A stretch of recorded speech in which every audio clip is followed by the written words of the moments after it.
Hi, everyone. This is Audrey and Ted with the Product Mind podcast, now being distributed through the Apple Podcast Store, not just Spotify. Thank you for watching when you do, and check us out on TikTok. I think sometimes we drop some things there, and awesome. So today, we don't have Izina with us. She'll probably join us for the next session. We want to talk about a big thing. So if you remember, like a couple of months ago, MIT dropped this big study about the effectiveness of AI in enterprise deployments, and it was pretty dismal. And now Wharton dropped another study which says the opposite thing. So we want to talk about that. What's going on really? What's happening behind the scenes? So I'll start opening it up for Ted to I think Ted flagged this for us, and so I'll let him tee it up, and then we can have a discussion about it. Sure. All right. So, quick reminder, well, not that I think anyone really needs one, but the MIT study essentially said that 95% of the leaders who were surveyed said that they are not getting any positive ROI from their Gen AI implementations. And this was widely adopted by a lot of people as, look, bubble, this thing's crazy. There's no real applications, hype. And, we had a previous podcast about the hype cycle and how this isn't very different than anything else. Well, now we have Wharton, so another highly credible institution, but of course, since not the one I went to, not that credible, right? So, but, honestly, fine, credible. And they said a couple of things, but the headline, which is of course what you read, and maybe a lot of people don't read past the headline, is 4 out of 5 people are expecting ROI, or you already have ROI, right, that they survey, right? And there's a couple of interesting things about who they surveyed or what, and whether or not those are the same people or what. But what caught my attention, I think is worth us talking about, is that this is a dueling headlines scenario. So is it the fact that Gen AI has absolutely no ROI, or is it the fact that everybody sees ROI from Gen AI? Okay. I think, of course, the answer is none of the above, and both of those headlines are in a way inaccurate. But let's talk about it. Yeah. So actually, I feel like you are gonna drive the substance. I'm here for the snark. What are we like? Are we in the era of Ivy League schools dropping headlines about AI because they want dollars from these companies, or like I'm expecting a Harvard drop, like a Brian Murr drop. That's right, man. I bet in the next 12 months, we're gonna see every Ivy League drop a study on AI that will confuse us even further. Oh my God. Yeah. Well, I don't think you're wrong. I think you're absolutely right. I mean, this is all about credibility. This is all about thought leadership. It's all about getting ahead of the curve. And listen, let's be honest about this. These papers, okay, are not coming out of the academic ivory tower people. This is coming out of their business schools. This is coming out of surveys. Okay, so we all know a survey can pretty much say whatever it wants. Now, I know these are pretty rigorous the way in which they do it, but the reality of it is there's so much about the way in which a survey is designed and the way the questions are asked, and who they ask. Yeah. Now, all of that being said, if you dig down a little bit deeper, I think it's actually quite easy to see what the difference is. And one of those is really literally what is the definition of ROI. And I think this is actually worth us talking about because we have developed a framework which we use when we're doing workshops and coaching people about this. And we can go into that. But before we do, the real point of it is ROI is hard to define, right? ROI is hard to define. And when you talk about the measures in which people are using for this, well, MIT and Wharton are using different standards, right? And that's right. That's the source of the conflict. That's the source of the conflict. I mean, it's almost as simple as all that. But if you talk about impact to revenue or expense, right? Actual P&L impact, and that's your ROI, which is that's a very reasonable definition, but a very formal definition. That's what MIT used. That's pretty damn hard. That takes time, right? And especially because you can't, if you save 5 minutes here, you save 5 minutes there, unless that causes you to not have to hire a person, or allows you to overload, their job or something like that, that doesn't actually show up on the expense line, right? Because that's not how the expenses are calculated for personnel. And then similarly, sorry, not similarly, I should say Wharton uses a different definition. So they're looking for, positive outcomes in terms of ROI. So for them, So a much softer standard. If I perceive positive outcomes, even if it makes us no dollar that we can put in the accounting book, Wharton that says positive. MIT's, we know these nerds are hard asses. And that's there's it. like, if we don't see a dollar, it's not positive. Not real. It's Didn't not happen. real. Didn't happen. We got to make some money off of this. Someone told me about this, that all the crashes, an MIT Sloan, sorry, this is an aside, this is pure human interest within an AI story. All right. All the crashes are somehow tied to Harvard graduates in some way. Because, no, it's true. Sloan Business School has been around for a long time. Harvard Business School has been around for a long time. The MIT slogan is, and this is related, and this is important because this is about culture, right? The MIT slogan is about form and function. What's the motto of MIT? You remember? Mens and manus. So Which means about, what? I actually, I don't really remember, but it's something to do with hands and Yeah, it's basically about form following function, right? Yeah, MIT does not do anything half-assed. They don't cut corners. But the name of the game in the other side of the river is play the game. And the Wharton people are influenced by that. So MIT is super real. It's like, if it's not making a dollar, how can we what is this good feeling stuff, right? And Wharton is like, yeah, if it shows positive, if we feel good about it, hell yeah. Okay, so sorry. Keep going. It is mens et manus, as I thought, and it's mind and hand. Okay, I didn't mind realize. and hand, yes. Mind and hand. But it is definitely, the whole point of it is about execution, right? So think That's it, right. do it, right? So that is the point. Yeah. So I think that is right. Now it's interesting, right? Because the Wharton study, right, is talking to, in some cases, people above P&L responsibility, right? So C-suite people, not necessarily business line owners, product owners, right? So they're positive in an interesting way, right? Which is to say, hey, look, the generous interpretation is that they understand that there's a lot of hype. They understand that this, is a difficult thing. And for them, they're like, look, I see the way the plays, the movie's going on. I see where the ball is going. We're going to get there, okay? And in the meantime, if there's no hard dollar saved, that's fine, because this is what. So that's the generous interpretation, right? Yeah, and that matches the real economy, which is why the MIT study was a little bit of a slap in the face, right? Because people generally know that it will take some time, but that this is inevitable, and so they're seeing like green shoots, and they're trying to figure out how to calibrate their investment for this thing. They don't think it's fake. Exactly. Yeah.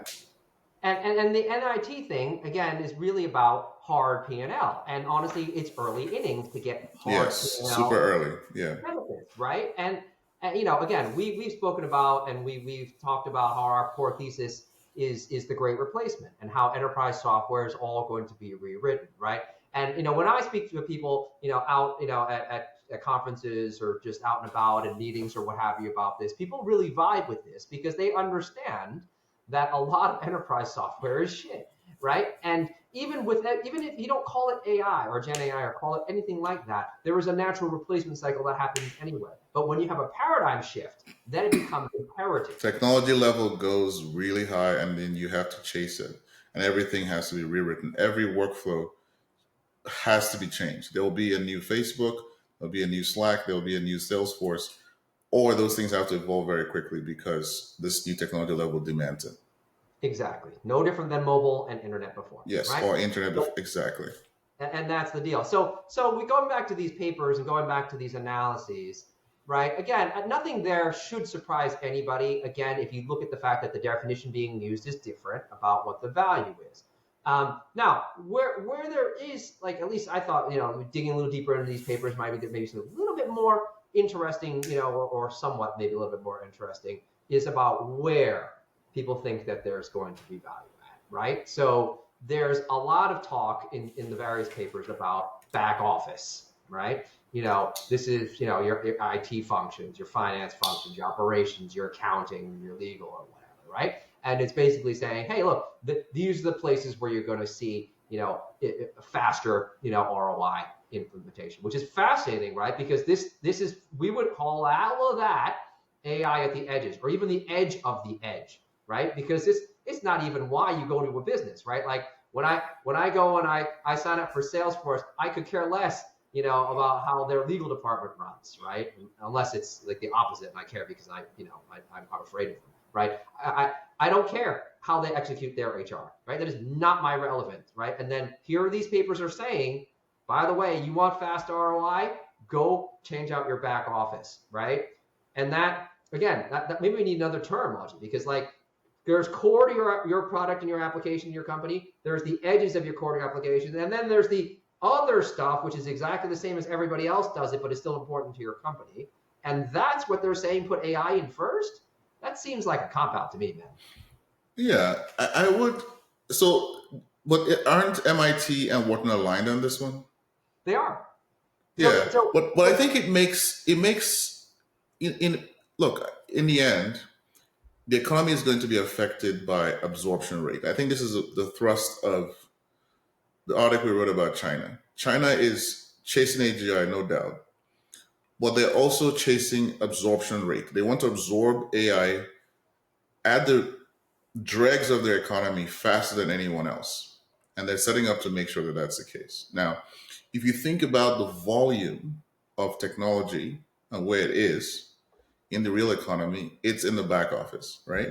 It is where sure. we have struggled for transformation from mainframe to internet and cloud. And it's where we're going to struggle from cloud to AI. And every time you shift that, it shifts the rest of us a lot, right? It creates a lot of productivity gains.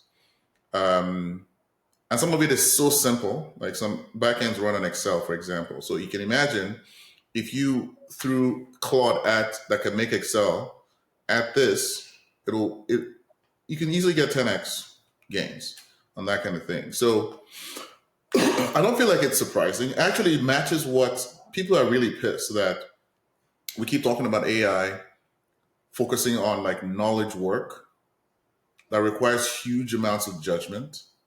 The meme going around is basically that we thought AI would fix, like, take out our garbage and mow our lawns and make life easy. But instead, we're firing people who are doing like really, really hard work.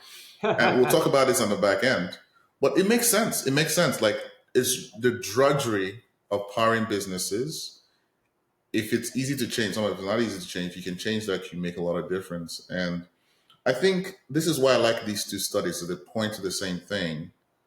Don't mess around with human judgment too much. It's a mirage initially, because some of it is actually terrible. Like, look at how many people write cursor code that have to throw it away, look at it, code review, like it doesn't work, security bugs. Think of all the rework, all the going back to a document that is twice as long as you need it to be. You have to prompt it to be half as much, and then you have to go edit it. It's exhausting, right? Exactly. It is really exhausting. Pretty exhausting. Yeah, I get it, man. I think, okay, so that's fair, right? I think that it's interesting how you can keep saying that those are the neglected workflows, the unsexy workflows, but then really make a big difference. I mean, one of the things that I tell people is that, AI or generative AI or this AI revolution is the death of middle managers, right? Because the traditional role of the middle manager is fuzzy as it is, frankly, but it is to say there's a finite amount of resource that you can control or hold in your head. Or it's either, but it could be bound in people, it could be bound in products, it could be bound in some kind of complexity limit that a human mind can hold. Okay. Mm-hmm. And then therefore, whatever that management span of control, whatever, use those words, management consulting words or whatever, that limits the number of people that can manage someone else. Okay. And then that therefore necessitates, if you want to get more done, you have this pyramid and boom, boom, boom, boom, boom, boom, boom, right? Now, a lot of what that is high level strategy in the very top from your CEO all the way down at various levels, strategy, tactical, right? Roadmaps, plans, and goes drilling it down into actionable work, right? From the trenches, right? And now, why do you need any of those communication languages? Yeah, and maybe put another way, the X-Men don't have lots of middle managers, That's right. right? And the Justice League, doesn't have lots of middle managers, right? No, it's true. It's Maybe it true. does. I don't know. It's only Batman. Only Batman is the only middle manager, okay? Or the Martian Manhunter. That's it, right? Because these are legit superheroes, right? They basically are making everyone a superhero. Yep. We're making everyone a superhero. We're going to have decision engines in the between that actually collate data across, understand every customer, understand everything. That you can ask questions. But Yep. do you need a middle manager anymore when you are basically a superpowered human? This is not coming tomorrow, but this is what will happen. So I think you're absolutely right. Like, middle management was invented maybe 150, 200 years ago to deal with the limitations that we Homo sapiens had in organizations. And those limitations are going away. Yep. 100%. And this is where you see so much of the hypey articles about, who's going to farm the first unicorn with just one person, right? And a lot of this is because, and we've talked about this. In fact, we're banking on some of this, is that you can use agents or a swarm of agents to replace a lot of this stuff. In the same way, prior to this, you replaced it by outsourcing, or you replaced it by doing split time, right, and getting a fractional whatever, right? Because HR is important, so that you obey laws and that kind of stuff. That's all very important, but it's not going to make you money. It's not going to give you. It's not going to build your moat. It's not going to get you funded, right? You can do it wrong, but you can't do it right. And so the reality of it is, if you had more cycles of the day, well, boom, now you do, right? Now you do. Now you have knowledge that you previously didn't have before, accessible. You have execution you didn't have accessible, right? You have 24/7 ability to monitor things, right? Now you do. So now Yeah. you need to have a person. Yeah. And this is why, like, when we are building Phalanx Venture Studios, we really want to optimize. We have to, rethinking our fund operations to really optimize for this future. We're going to a world where capable people, not everybody, will be able to do just more by themselves. And so the check sizes will change, or the ambition will change. Either way, either direction. I don't think the check sizes have to go down. Probably the average will. And we want to be the people who set up a structure that can sustain that, if that makes sense. But let's get back to the Wharton story. The main thing Ted is talking about that I hear is you're getting a new headline that opposes the other headline, but that is fake, right? It is fake because that's the tech press, which we don't trust, trying to get clicks. These two studies are not opposed to each other because they're trying to measure different things. So if you're following, we said the definition of ROI in both studies are different. One is harder, one is softer. The stage of adoption, right, that they talk about are different. MIT is talking about like advanced stage of adoption that's turning into money. And really, Wharton's talking about trials and how people feel about trials. People who are responding are different. In Wharton, it's more CEOs who are optimistic about overall P&L. And MIT is talking to people who are lower in the totem pole, who are being asked to account for dollars and cents and where their dollars are going and where they're getting stuff out of today, right?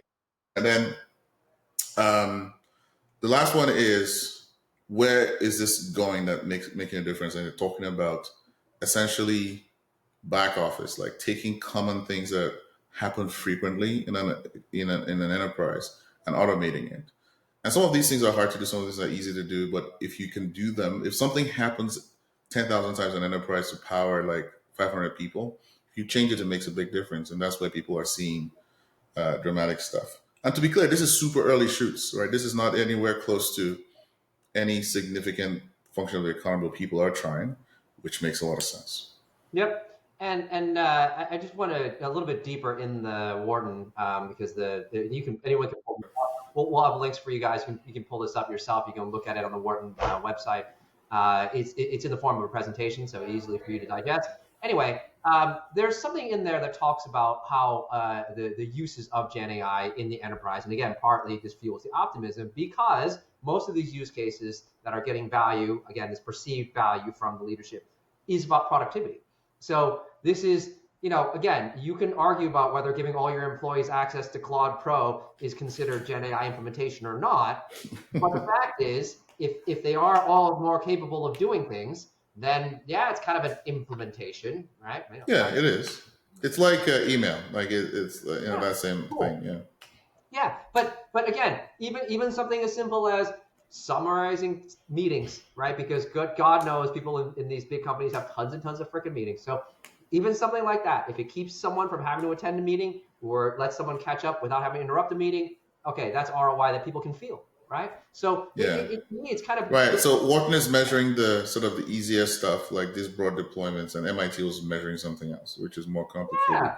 stuff. Right, Yeah. exactly. And again, Yeah. no surprise that these are your No. kind of Yeah. more obvious use cases, right? And we've said before, this is the age of superpowers, right? So we'll understand, and again, I don't want to heap any kind of judgment on people, right? Because people are comfortable with different things, some people are not comfortable with other things. And you kind of look at what's easy before you go and you look at what's hard, right? This is just obvious. So before Mm-hmm. you go and blow up your entire way of like functioning, like Mm-hmm. yeah, let's just take these really dumb, boring meetings and try to make Mm-hmm. them a little bit better. Okay, win. 100%. You Especially if you know? have like 500 meetings in a month. So yeah, that makes a lot of sense. So, Yeah. you know, So they're not in a position to go, despite the headlines. I think that's the that's right. conclusion. I agree. Yeah. That's right. Um, so look, so please come to us to decode these things for you if it's valuable. I want to maybe Ted and I have talked about a few other things. One thing that maybe Ted, did you see that Amazon fired 30,000 people I today? did see that. I did see that. And the Yeah. funny thing was, I also saw, because we like to watch Jeopardy here at night, and the only people who can apparently afford to do commercials now are obviously pharmaceutical companies and politicians because it's election season. And Amazon, okay, so there was a commercial about Amazon, what a wonderful place it is to work. And literally the headline, that literally the same day is, we fired 30,000 people. I was like, okay, What do you mean? What kind of cognitive dissonance are you having? Why isn't it a great place to work and you fight like on 530? I What get is it. wrong with I get that? that it can be both, but this is a great place to work I'm that you being, can't work at. I'm being facetious. Of course, it's terrible.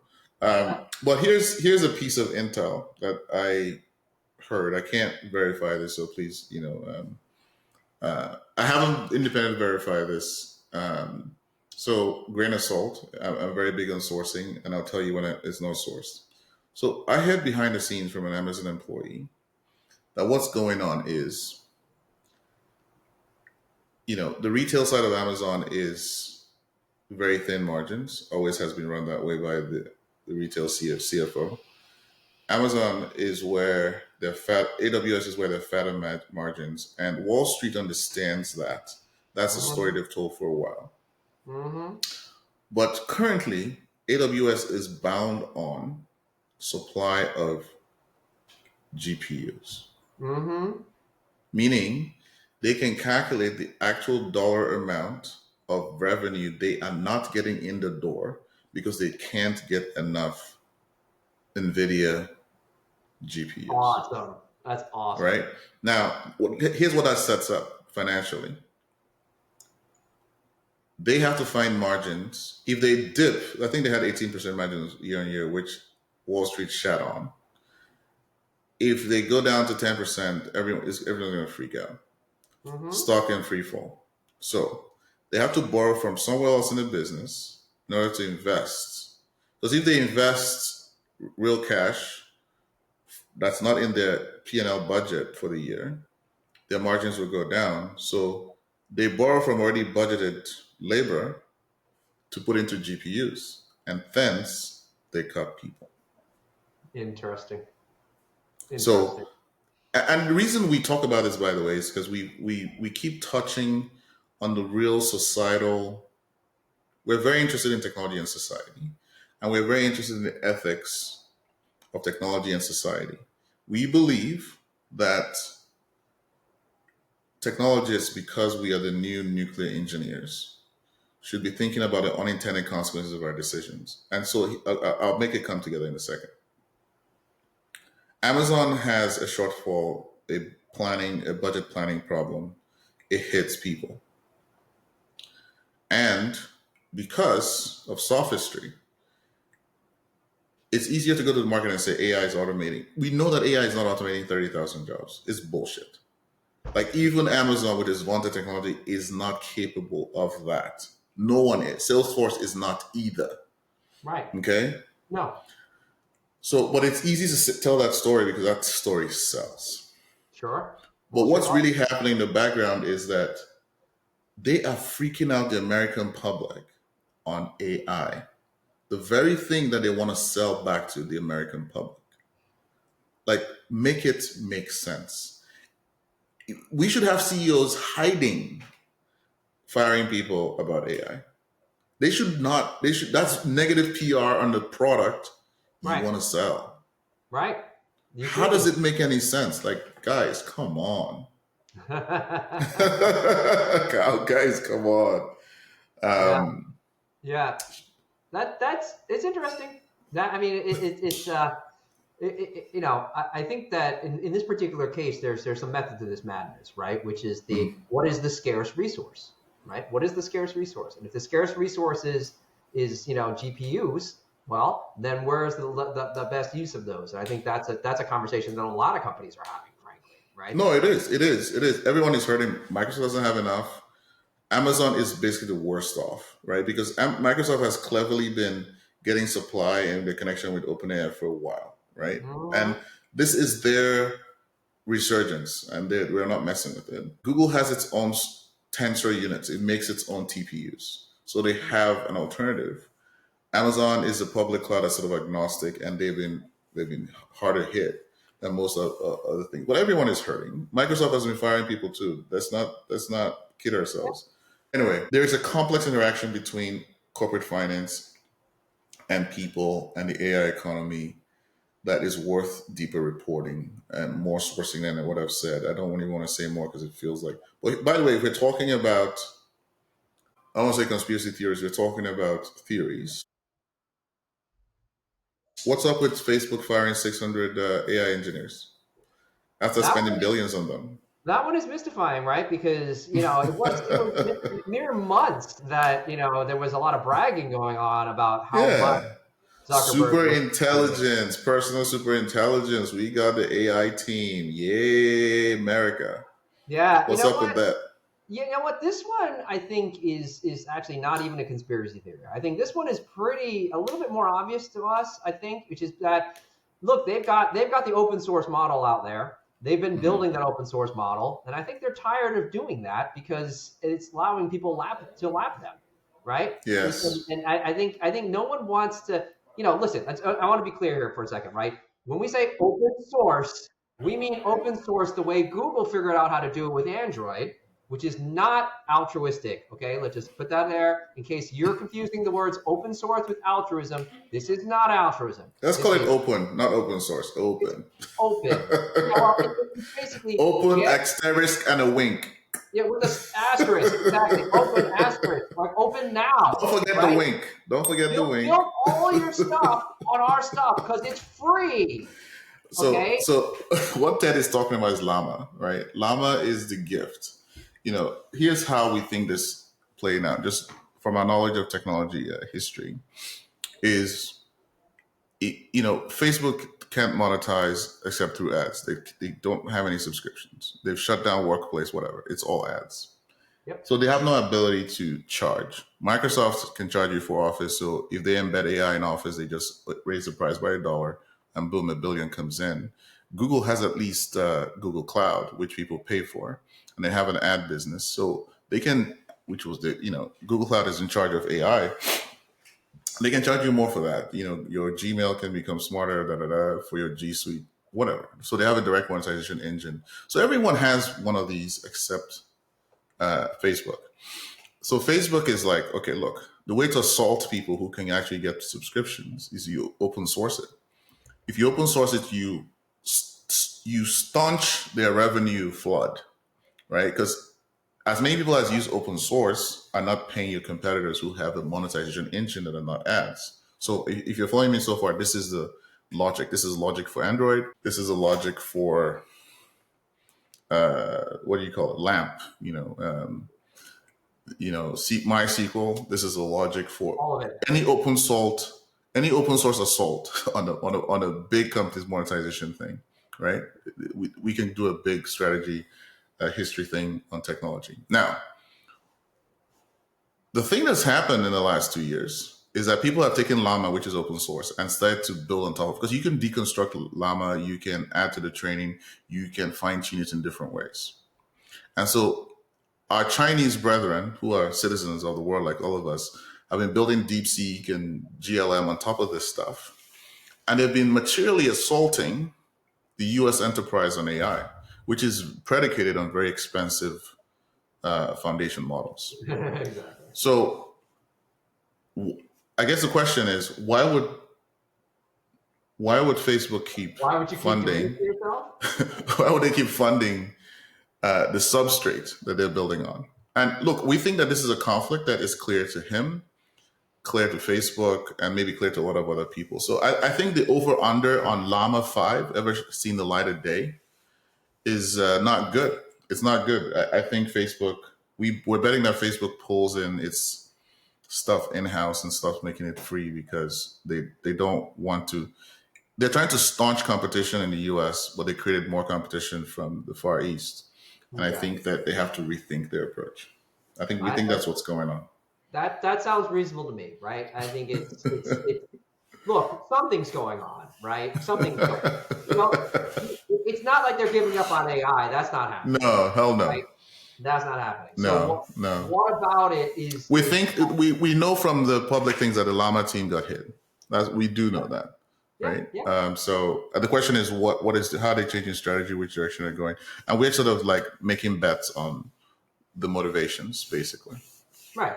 Remember, right? Before there was any of this, it was literally what is the name of the company now, right? And it was the metaverse, right? And it was all of that, and it was going to be the same thing. Build your apps here. We own this. That was their play to try to create, a monetization garden, right? Like the other boys have, right? Because everyone has to have these cool toys, right?